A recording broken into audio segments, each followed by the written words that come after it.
Sri Manishankar Iyer. Manishankar Iyer.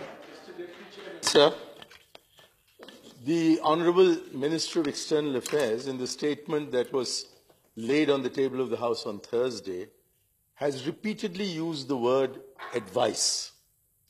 It is for the party who is advised to decide whether the advice tendered should or should not be taken. What has ruined our relationship with our most important strategic neighbour is that in reality, we have converted advice into orders. You cannot force your advice on a sovereign, independent, constituent assembly. Nepal's constituent assembly has 116 elected representatives from the Tarai region. Of these, 105 Tarai representatives voted for the constitution. Do we know the Nepal Tarai better than Tarai's democratically elected representatives? Yes, we warned that an agitation would break out if the amendments we proposed were not accepted. But who is running that agitation? Certainly not the 105 elected representatives of the Tarai region who were in the Constitution and voted in favor of the Constitution. Only 11 elected members of the Tarai voted against it. I think we should have some sense of proportion in whom we support, whom we don't. We have a Madhesi delegation in Delhi just now.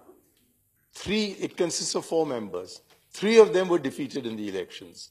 The 4th stood in 2 constituencies and lost from 1. So who is representative of the views of the people of the Tarai? Should our interference in Nepal's affairs amount to telling the voters of the Tarai whom they should vote for? Sir, instead of rushing a special envoy to sort out the practical problems caused by the current agitation, the only special envoy the government has sent was a man who, according to one Nepali commentator, behaved as if he were Lord Curzon. Now, I know this Foreign Service officer. He has high propriety. He's a very well-behaved, well-spoken young man. So why did he behave as if he were Lord Curzon? Was he under instructions from the Prime Minister's office to misbehave in Nepal? In any case, what did he achieve from this misbehavior? So we have only last month debated our commitment to the Constitution, which we adopted on the 26th of November, 1949. Would we have stood for a foreigner arriving uninvited the next day to tell us not to promulgate our Constitution, not to proclaim it? That is exactly what happened in Nepal on the morrow of their ending 7 years of earnest struggle to arrive at a national consensus. They had arrived at a national consensus. Why were we trying to undermine that national consensus? Especially when the situation in our country is that if we can amend our Constitution more than 100 times, the GST Constitution Amendment Bill is numbered 122.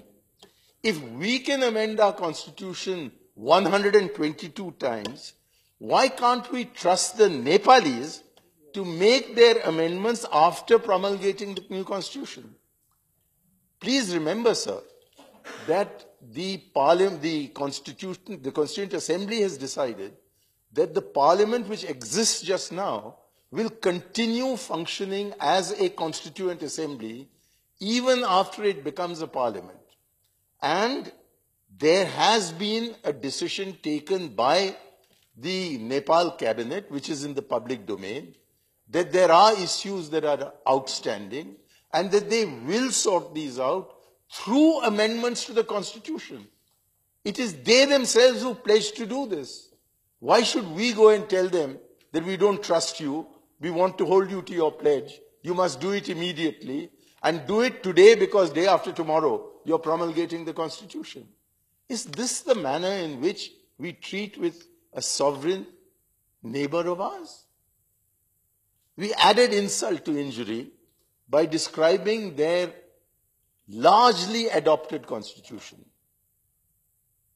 There were only 25 members who voted against it. More than 500 members voted in favor. And yet we described in our official spokesman statement their constitution as a constitution, not the constitution. Not a word of felicitations. No congratulations on their changing a Hindu kingdom into a secular republic. Not a word of welcome. So naturally, the Chinese stepped in. We gave the Chinese a golden opportunity of being one up on us in the general affections of the Nepali people.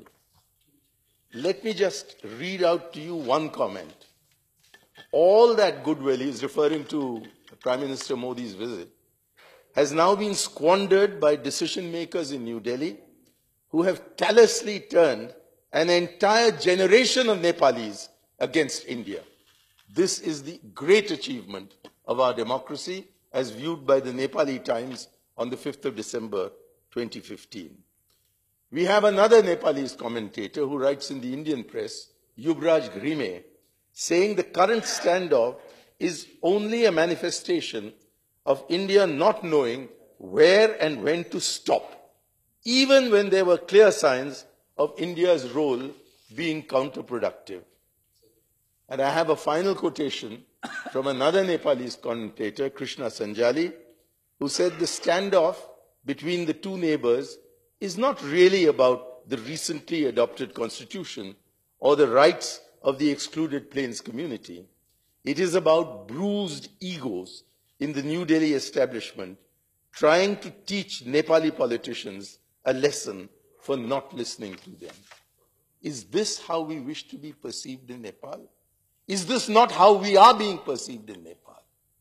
The children of Nepal are being told that they can't go to school because India is stopping them. The women of Nepal are being told that they cannot have food, fuel, medicines, vaccines for their children because India is stopping them. What are we achieving by this kind of behavior? I don't know. Nepal we have considered as our pasban. I'm quoting from Iqbal. The guardian who is protecting us from the north. And it is this pasban that we are humiliating in the manner in which we are doing. However noble might be your intentions, Madam Foreign Minister, I am afraid this is not the way to pursue them. I really find it impossible to imagine that this is your foreign policy. For when one reads your statement, a sweet reasonableness pouring like treacle out of it. So who is responsible for this kind of bad behavior? Who is being an authoritarian vis-a-vis you and making you behave like an authoritarian vis-a-vis a neighboring country? Chuppi todo, chuppi todo.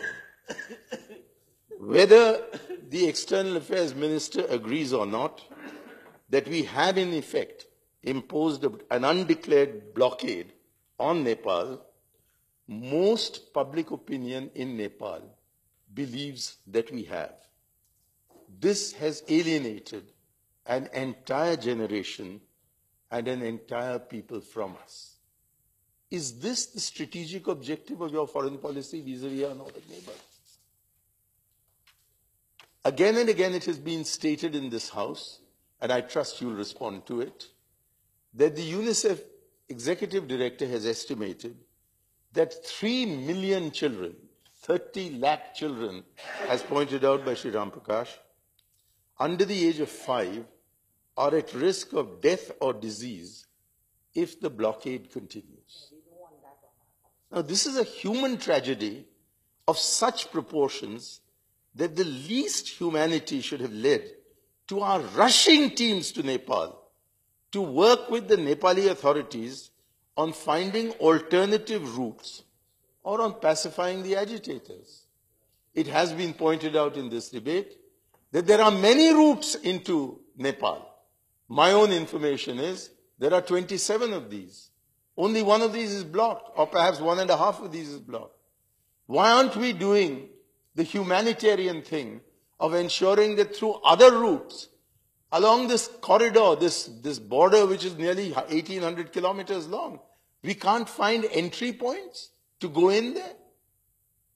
Or the suggestion that Dr. Karan Singh made, that we airlift vital medical supplies at least to them, that we airlift, that we find some way of getting the fuel in there. For if we don't, it's not as if Nepal doesn't have an alternative. Nepal can either look southwards or it can look northwards. For a long, long time, the Himalayas were impenetrable. They no longer are. They can be penetrated, they can be flown over, and there are land routes that can be opened between Tibet and Nepal. And if any of these were to be used, then the strategic objective of our having a certain number of states, independent sovereign states, on the northern borders of India will be defeated. And if they are defeated, our internal security is more threatened than by the Whistleblowers Protection Bill.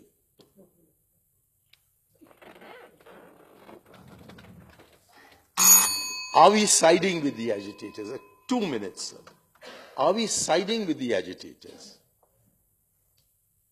There seems to be a suspicion everywhere, not only in Nepal, but in several sections of India, that we are siding with the agitators. And if we are doing so, then we are only exacerbating the situation. This is not punchy. This is bullying. This is what Rajiv Gandhi used to call the quest for dominance. He used to say that about the imperial powers. He must be wondering why we have become victims of that syndrome. So instead of sending an all-party delegation to Nepal, because I'm not sure that we have an adequate consensus in this House, as the External Affairs Minister herself has proposed, I would suggest that we open individual political channels, as Dr. Manmohan Singh did. When there were tensions, he used members of the opposition, not just of his own, not only his own government. He used Dr. Karan Singh, of course, but he also used Comrade Yechuri. He used Sharad Yadav. Why is it that you are hesitating from doing that? We are also available as willing hands and willing minds, but we are not ready to join in your bullying. If we are going to go and talk reasonably, preferably secretly, don't please choose me. Choose somebody like Dr. Karan Singh. He can go and talk to them, and he can explain to them that the blockade is the doing of the Modi government, not of India. We have to make it clear to the Nepalis that India is not harming them. It is the Modi government that is harming them. So I would suggest that if you are not intending to harm them, you rush a technical team immediately to work out how to lift the blockade or how to bypass it, how to undertake airlifting. There are at least 27 alternative routes available for reaching food, fuel, essential medicines and vaccines to our neighbor. Please don't create a situation in which clashes are provoked. Remember, there are 500,000, that is 5 lakh Madhesis living in Kathmandu and in that valley. If you start joining hands with those who are conducting the agitation, instead of functioning as a good neighbor who pacifies matters, you may end up endangering the very people whom you pretend to protect. Please do not allow the situation in Nepal to become as it became in Sri Lanka in 1984.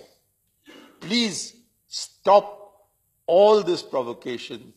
Turn to the Nepalis as a friend. Stretch your hand out to them. And if we see that the government of India is being friendly towards Nepal, that's the right time when an all-party delegation goes and says, we support you. You send an all-party delegation now, and even if I keep my mouth, of course I've said I won't be in it, but even if I keep my mouth shut in the official meetings, They all know in Nepal what is the stand that I've been taking.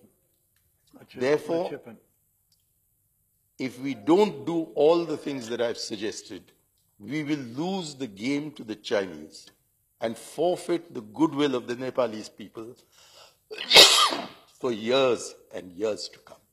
Thank you, sir. Okay.